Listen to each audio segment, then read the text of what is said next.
Have you ever caught yourself saying or doing something and immediately thought, wow, I sound just like my mom? Or, oh no, am I becoming my dad? Even when you swore up and down, left and right that you would never be like them.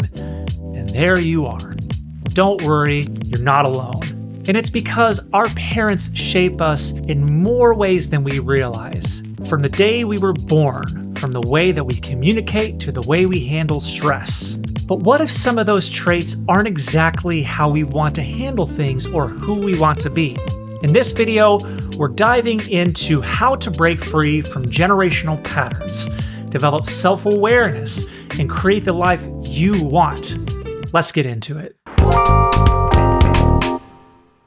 Before we can talk about how to break free, we need to understand why we pick up these traits in the first place. Psychologists call this intergenerational transmission. We unconsciously absorb behaviors, beliefs, and coping mechanisms from our parents, not just because of genetics, but because of observations and experiences. Ever heard of the phrase, monkey see, monkey do? Well, our brains are wired with something called mirror neurons, which means we naturally mimic what we see growing up. If your parents were overly critical, you might struggle with self-doubt. If your parents struggled with conflict, you might be avoiding conflict in your relationships. But here's the good news. Just because we learn these patterns doesn't mean we're stuck with them. The first step to changing is to achieve awareness. We need to reflect, to take a moment and ask ourselves, what habits, what thought patterns, or emotional reactions do you recognize that remind you of your parents? Then we need to ask ourselves,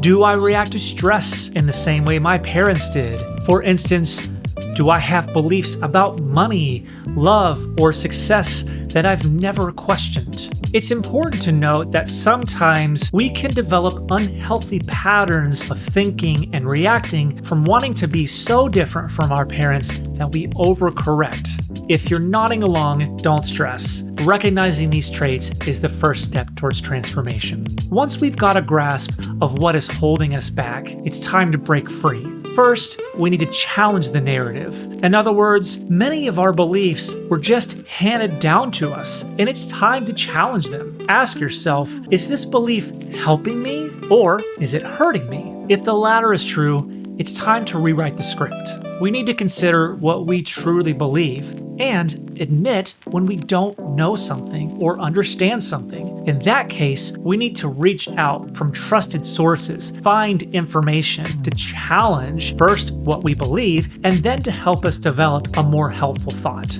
For example, if you were raised to believe that showing emotions is weak, it might be helpful to consider, is being vulnerable actually a sign of strength? Next, we need to create conscious responses instead of auto reactions. When you notice yourself repeating a behavior you don't like, pause. Ask yourself, am I reacting out of habit, or is this truly how I really want to handle this situation? That small moment of awareness gives you a chance to respond intentionally. For instance, if your parents never modeled healthy emotional regulation, whether they tried to drown themselves with alcohol, distract themselves with other people's problems, or bottle it up, which meant they were going to lash out later, ask yourself, could there be a better way?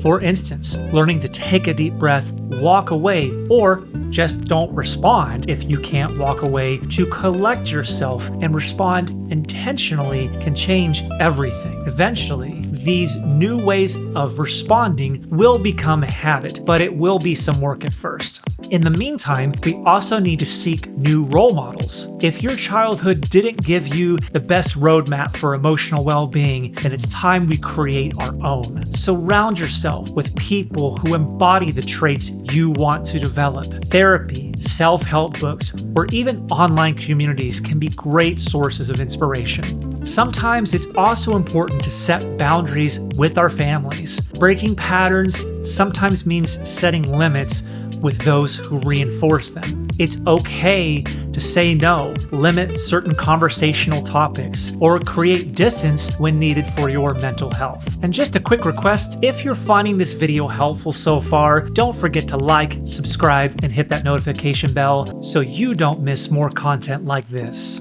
Now let's get practical. Here's your action plan for today. First, write down one belief, one thought, or behavior you want to change. Next, work on creating a new, healthier response to replace it. Then, you need to figure out when you can practice it before you're in the next situation that provokes it.